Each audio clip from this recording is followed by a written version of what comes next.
Salut tout le monde, j'espère que vous allez bien, on se retrouve pour une nouvelle vidéo achat manga et il m'arrive peu souvent de dire ça, mais je crois moi-même que j'en ai cette fois-ci acheté un peu beaucoup. Je vous cache pas que je ne pensais pas que la pile allait monter aussi vite et juste une petite info avant de démarrer tout ça, mais ce samedi là, on sera le dernier samedi du mois et on aura l'achat manga des abonnés, donc si ça vous intéresse, je vous laisse m'envoyer tout ça sur l'adresse mail indigo.achat@gmail.com. Et il y a quelque chose que je ne m'attendais pas du tout qui est arrivé, mais les gens ont commencé à m'envoyer spontanément leur achat à la fin du mois sans que je leur demande, donc ça fait quand même vachement plaisir. Donc sans plus tarder, attaquons maintenant avec l'achat manga, avec tout d'abord les services presse que j'ai reçus. Mais vous allez voir que service presse ou non, c'est un cas un peu compliqué. Tout d'abord, de la part des éditions Kurokawa, ils m'ont envoyé un titre que nombreux, très nombreux d'entre vous me demandent souvent en commentaire est-ce que je l'ai acheté. C'est la Perfect de Full Metal Alchemist, les 3 premiers volumes. Pour être totalement franc avec vous, moi de base je ne comptais pas du tout me reprendre la Perfect parce que j'ai déjà l'édition classique qui est juste là et en soi elle me suffisait, sauf que en live et en commentaire de vidéo, à un moment vous m'avez quand même un peu harcelé et parmi tous les messages qu'on m'a envoyés, moi il y en a un qui m'a particulièrement marqué. C'était quelqu'un qui disait attends, mais si tu reprends pas la Perfect de Full Metal Alchemist, c'est comme si tu gardais l'édition couleur, la toute première édition de Dragon Ball, et que tu ne prenais pas la Perfect. Le raisonnement il tient quand même pas mal la route. Je pense que vous pouvez le voir, niveau couverture et format il n'y a pas photo, mais surtout dans la réédition toutes les pages sont en papier glacé. Et sur la jaquette, on a un effet de relief qui est pas très marqué, mais qui se ressent. Ça doit quand même bien se voir ici avec le reflet de la lumière. Et ça, c'est quelque chose qui risque de choquer pas mal d'entre vous. Mais Full Metal Alchemist, c'est sans doute l'un des seuls grands classiques que je n'ai pas encore lu ou regardé l'anime. Tout simplement, en fait, il y a une raison derrière ça. C'est quand j'étais petit, je regardais quelques extraits par-ci par-là à la télé. Et par la suite, vu que je connaissais certains éléments par-ci par-là de l'histoire, j'avais pas trop à me hyper pour attaquer le titre. Et là, vu que la Perfect est sortie, je me suis dit, c'est une bonne occasion pour recommencer tout ça. Je vais pas vous résumer l'histoire parce que je pense que à peu près tout le monde connaît, mais moi je m'attendais plus à un manga d'action et en fait c'est plus un manga d'aventure. Et deuxième chose qui m'a interpellé, le manga est mieux dessiné que je le pensais. Ce qui se passe, c'est que j'ai l'impression que c'est à peu près le même niveau que Silver Spoon qui est sorti bien après. De ce que j'ai lu pour l'instant, ça reste agréable, même si pour l'instant c'est principalement de la phase d'intro, il se passe pas tellement de choses que ça, mais on m'a dit que à partir d'un moment, à partir d'un élément déclencheur, l'histoire allait partir à toute vitesse. Et un dernier petit truc qui moi m'a moins choqué que je l'aurais pensé, c'est la fameuse scène, je pense que vous connaissez à peu près tous, où t'as le père alchimiste qui transforme sa fille en chimère.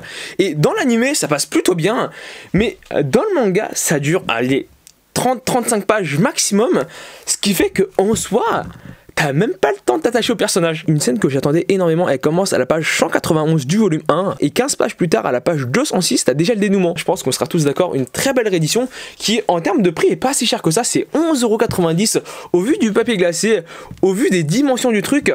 Franchement c'est un bon prix. Je sais même pas s'il rentre dans ma mangatech. Ça pourrait être triste à voir, c'est triste à voir. Il manque 2 mm pour que ça puisse rentrer. Toujours des éditions Kurokawa. Quand je vous montre ça, je pense que vous vous doutez plus ou moins de ce qu'ils m'ont envoyé.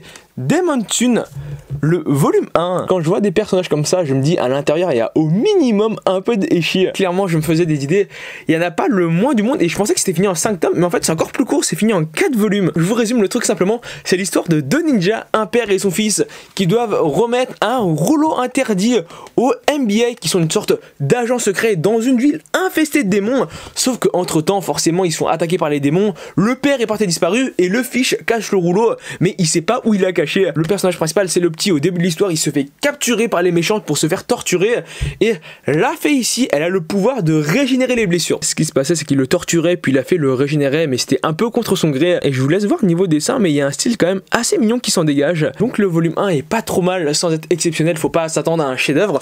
Par contre c'est que à la fin où on t'introduit les personnages stylés. J'attends de voir comment ça évolue, mais comme je l'ai dit c'est une série terminée en 4 tomes et je trouve que c'est quand même assez peu pour raconter une histoire. Après au vu du scénario et au vu de comment ça avance, c'est possible que ça se termine sans vraiment être bâclé. Pendant qu'on est sur les éditions Kurokawa, restons sur les éditions Kurokawa avec cette fois-ci les mangas que j'ai achetés, avec tout d'abord, et ce n'est pas des mangas, les 3 premiers volumes du light novel Goblin Slayer. Actuellement si je me trompe pas, la collection Kuropop, c'est pour l'instant la moins chère du marché, ils sont à 9,99 €. En plus il m'a l'air d'y avoir quand même pas mal d'illustrations à l'intérieur. Au début on a une petite page couleur qui a de quoi faire plaisir, je vous laisse regarder un peu tout ça. C'est toujours plaisant d'avoir avoir des dessins sur lesquels se référer. Et avec ça, vu que je suis quand même un assez gros fan du titre, je me suis aussi pris le 3e tome de Goblin Slayer Here's One et les volumes 5 et 6 de Goblin Slayer, le classique. On sera d'accord que j'ai un peu de retard parce que le light novel, on est déjà au 5e volume, le spin-off déjà au 4e en France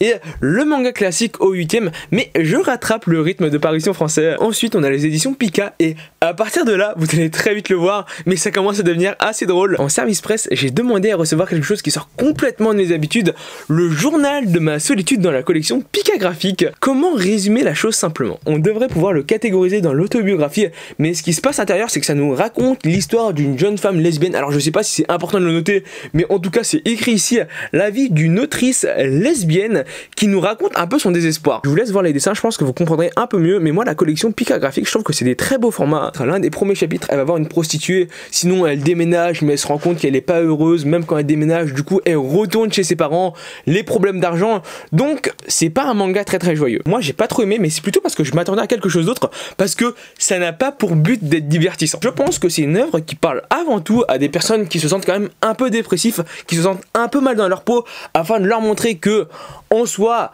il y a toujours pire et qu'on peut toujours voir le bon côté des choses. Là j'ai reçu le 11e de Strange Case, sauf que j'ai que les 4 premiers, donc je me suis acheté du volume 5 au volume 10. J'ai relu les 3 premiers tomes et c'est comme je l'avais dit avant, les 2 premiers volumes restent agréables à lire. Par contre, à partir du 3e, on sent que ça devient un peu long. Après, comme quoi, j'ai lu en commentaire que la situation venait quand même assez vite à se débloquer. Donc, je me suis dit, allez, je lui laisse une chance. Surtout qu'actuellement, c'est 11 volumes en cours. Donc, il doit y avoir des trucs qui se racontent quand même. J'ai été quand même assez faible vis-à-vis des couvertures. Je les trouve juste sublimes. À l'intérieur, c'est tout aussi bon, même si on ressent que c'est un peu plus simplet. Je vais pouvoir reprendre l'histoire, mais ma plus grande crainte dans le truc, c'est que l'auteur fasse des arcs qui sont beaucoup trop longs. J'ai clairement acheté un paquet de volumes aux éditions Pika parce que j'ai reçu le 9e tome de Origin de Boichi, l'auteur de Sunken Rock. Sauf que le problème, c'est que j'en ai aucun. Donc, j'ai acheté les 8 premiers. Pour ceux qui pensaient qu'il faisait que Dr Stone, c'est pas le cas. Et Origin, c'est dans un style quand même beaucoup plus mature. Et ça se remarque directement dans les traits qui sont nettement plus réalistes. Après, ça reste du Boichi avec quand même pas mal de scènes assez osées de ce que j'avais lu à l'époque. Et c'était il y a quand même assez longtemps. C'était vraiment bon. Surtout que c'est une série quand même assez courte. Ça se termine en 10 volumes. Faut que je me remette dedans. J'attends la sortie du 10e volume pour vous faire un topo global de ce que j'ai pensé de l'œuvre. Toujours aux éditions Pika, j'ai reçu le 7e tome de Grand Blue Fantasy. Sauf que le problème, c'est que j'avais que les 2 premiers. Donc, je me suis pris le 3, 4, 5 et le 6e. Ça, c'est la seule série dans l'eau où j'ai quand même pas mal hésité de prendre la suite parce que j'ai relu les 2 premiers volumes et il y a quand même pas mal de soucis d'écriture, pas mal de soucis de scénario. Mais le dessin est tellement bien que, bon, j'ai quand même lui laissé une chance pour voir si ça s'améliore par la suite. Il y a des planches qui sont juste incroyables. Actuellement, il y a deux gros soucis qui se posent. Le premier, c'est que c'est un manga avec un scénario de jeu vidéo, donc les personnages réagissent comme dans des jeux vidéo. Des répliques comme ça me fait bien rigoler. Laisse-moi te protéger alors qu'ils viennent la rencontrer. Il n'y a pas de surprise dans la lecture et les personnages sont tellement manichéens. Les méchants sont méchants pour être méchants et les gentils sont gentils pour être gentils. Je vous cache pas, là aussi j'étais faible, les couvertures ont quand même pas mal joué. Ceux-là par contre, faudra que je les reprenne. J'ai reçu le 4e de Record of Grand Crest War. Je m'étais arrêté au 2e, mais c'est de l'héroïque fantasy au sens propre du terme. Je suis en train de le feuilleter et c'est déjà plus long où je m'étais arrêté en animé, donc faudrait que je rattrape tout ça. Alors ensuite, j'ai reçu le 7e tome de Born to Be Here, sauf que j'ai que les 2 premiers, donc vous vous doutez bien, j'ai acheté le 3, 4, 5 et le 6e. J'ai commencé à les lire, j'ai trouvé ça vraiment bien, sauf que je trouve ça un peu trop sérieux. Il y a de l'humour de temps en temps, mais on sent que c'est pesant quand même. C'est un CNN donc c'est un peu normal, mais je vais vous faire le résumé. Enregistré à son insu lors d'une soirée arrosée, Minare Koda, serveuse dans un restaurant, découvre le lendemain sa voix sur les ondes d'une station de radio populaire. Bien que folle de rage, le directeur d'antenne, auteur de la duperie, la convainc de changer son destin et de faire une entrée fracassante dans le monde de la radio. Quand j'ai terminé le premier tome, je me suis dit tout de suite, ça vise à un public vraiment mature. Pour l'instant, la radio à l'intérieur, c'est une place importante, mais c'est pas le cœur de l'histoire.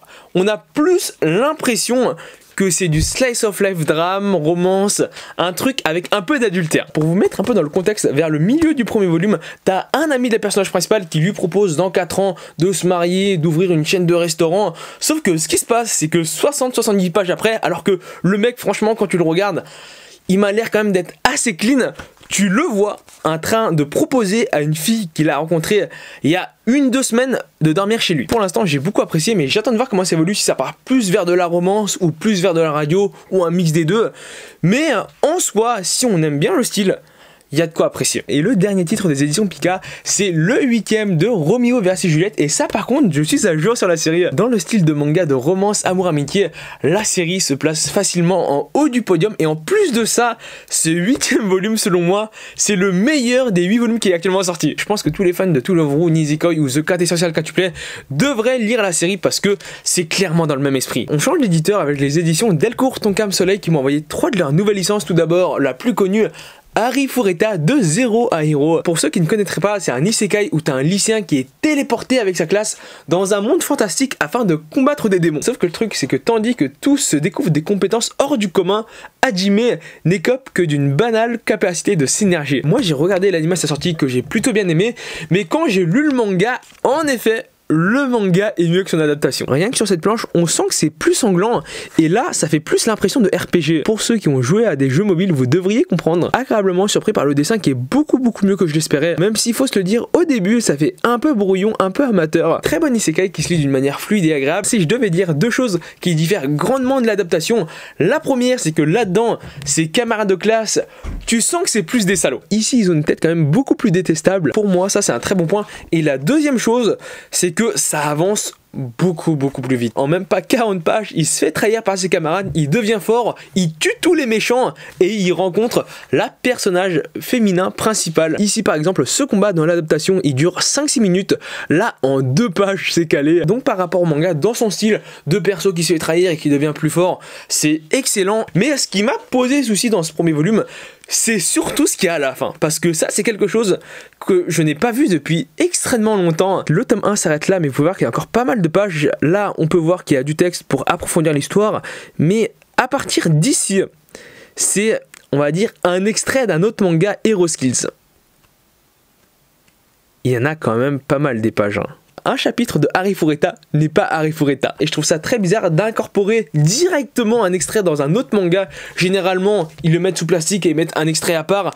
Là, ça fait quand même un peu tâche. Parenthèse fermée, leur deuxième nouveauté, c'est Golden Chip, le volume 1. Et ça, je l'ai lu. Et au début, je me suis dit, ah, j'ai envie de jeter le manga par la fenêtre parce que il y a des situations, elles sont juste insupportables. Et à la fin, vraiment, j'ai envie de lire la suite. Je vous fais un résumé rapide. Tsugu Mikura quitte sa ville natale et laisse ses 4 amis. Elle revient 7 ans après en pensant qu'ils sont toujours potes, sauf que non, c'est plus le cas. Ce qui se passe au tout début du manga, c'est que t'as une personne dans le fameux groupe des 4 amis qui veut se suicider en s'asphyxiant dans une voiture. Il est sauvé in extremis par Tsugu, mais il veut se suicider parce que t'as l'autre ami d'enfance qui le martyrise. L'histoire au début c'est un sacré bordel, mais ça se comprend très vite. Et ce qui se passe, c'est que t'as envie de rentrer à l'intérieur et de leur coller des gifles parce que ils ont des réactions, je dirais pas qu'ils ne sont pas naturelles, mais ça me sort par les yeux. Par exemple, cette scène-là où ils vont tous chez la personne qui se fait victimiser avec l'agresseur qui est juste à côté. Et en continuant la lecture, à un moment, on arrive sur une scène. C'est un tel soulagement que t'as envie de crier de joie. Ça ressemble un peu à un scénario de film. Je vous cache pas, de base, je m'attendais à rien. Et clairement, ça a été une très grosse surprise. Là non plus, je le conseille pas à tout le monde. Et vraiment, j'attends de voir la fin parce que dans une histoire comme ça, la fin est tellement importante. Là par contre, je vous cache pas, je l'ai pas encore lu. C'est le deuxième tome du Dans le sens du vent nord-nord-ouest. Par contre, je l'ai un peu feuilleté et j'ai pas l'impression qu'on avance beaucoup dans la trame principale. Je regarde le truc et je me dis à aucun moment ils sont en train de résoudre l'énigme. Faut se dire quand même que le trait de l'auteur est juste excellent, il a de quoi attirer l'œil. On arrive maintenant, même si c'était quand même déjà un peu le cas avant, sur les mangas que j'ai achetés, avec tout d'abord, toujours aux éditions Delcourt Tonkam, le 8ème tome de World's End Harem. Pour l'instant, j'en suis qu'au volume 3-4, mais j'aime bien l'évolution vers laquelle se tourne l'histoire. Je me doute bien que l'œuvre a d'énormes défauts à l'intérieur, mais si on lisait vraiment World's End Harem pour le scénario, ça serait quand même un peu. même si je suis convaincu qu'il y en a qui le font. Le truc ici, c'est que en soi, le scénario il sert pas à grand chose. C'est plus le contexte dans lequel ont été mis les personnages et faut bien créer une intrigue qui est vraiment intéressante. Faut que je reprenne la lecture, même si je crois que de souvenirs au Japon ils sont quand même beaucoup plus loin vers les tomes 11-12. Mais actuellement, World's End Harem, et je pense que ça va le rester pendant longtemps, c'est sans doute le Eshi qui se rapproche le plus du hentai. Ça, je me suis dit, j'allais prendre pour découvrir The Ancient Magus Bride, le bleu du magicien. La page d'introduction est tellement dense, mais par la suite, on verra que c'est moins le cas. On le remarque quand même tout de suite qu'il y a énormément de blanc, même si de temps à autre, t'as des planches qui sont quand même, on va dire, assez bien dessinées. J'avais bien aimé The Ancient Magus Bride, l'histoire principale, donc je me suis dit, un spin-off original, ça peut pas faire de mal. Surtout que ça se passe à Paris, donc je me dis, est-ce que le fait que ça se passe à Paris, c'est ça qui ont fait que les éditions Komiku éditent ça en France, aux éditions Kyun, le 3e tome de Aria The Masterpiece. Je sais pas si vous le savez, je suppose que non, mais ils ont annoncé le film Aria qui s'appelle Crépusculo, il le prononce vraiment comme ça, je vous invite à regarder la bande-annonce. Donc je suppose, et ce serait même pas étonnant, qu'ils ont décidé de rééditer Aria en sachant qu'il allait y avoir un film en prévision. En plus de ça, je pensais que la série serait beaucoup plus longue, mais en fait c'est prévu de se terminer en 7 volumes là de luxe, parce que il y a 2 volumes de Aqua, plus au Japon 12 volumes de Aria, et vu que c'est des tomes doubles, bah forcément 14 divisé par 2 ça fait 7. Et les dernières choses que j'ai achetées qui ne sont même pas des mangas, c'est des light novels, Space and Wolf, les 3 premiers, les volumes ils coûtent une blinde, ils coûtent 20 € le tome. J'adore la licence et vu que j'ai commencé un peu à acheter des light novels, je me suis dit je vais me le prendre parce que franchement c'est une de mes séries coup de cœur. C'est pas sur l'histoire que j'attache vraiment parce que le délire de commerce, le délire de petites magouilles par-ci par-là, en soi ça ne m'intéresse pas plus que ça, mais c'est vraiment le caractère des personnages. En plus on peut le voir ici, il y a quand même pas mal d'illustrations à l'intérieur. Ça date pas d'hier donc elles ne sont pas sublimes non plus, mais c'est mieux que rien. Clairement ça c'est quelque chose que je voulais absolument dans ma collection. La vidéo se termine ici, j'espère qu'elle t'a plu. Comme vous pouvez le voir, il y a eu un bon paquet de livres. En tout cas, n'hésite pas à t'abonner, c'est le plus important. N'hésite pas à laisser un pouce bleu, n'hésite pas à laisser un commentaire. L'achat manga des abonnés, c'est ce samedi. Je te dis à la prochaine, salut!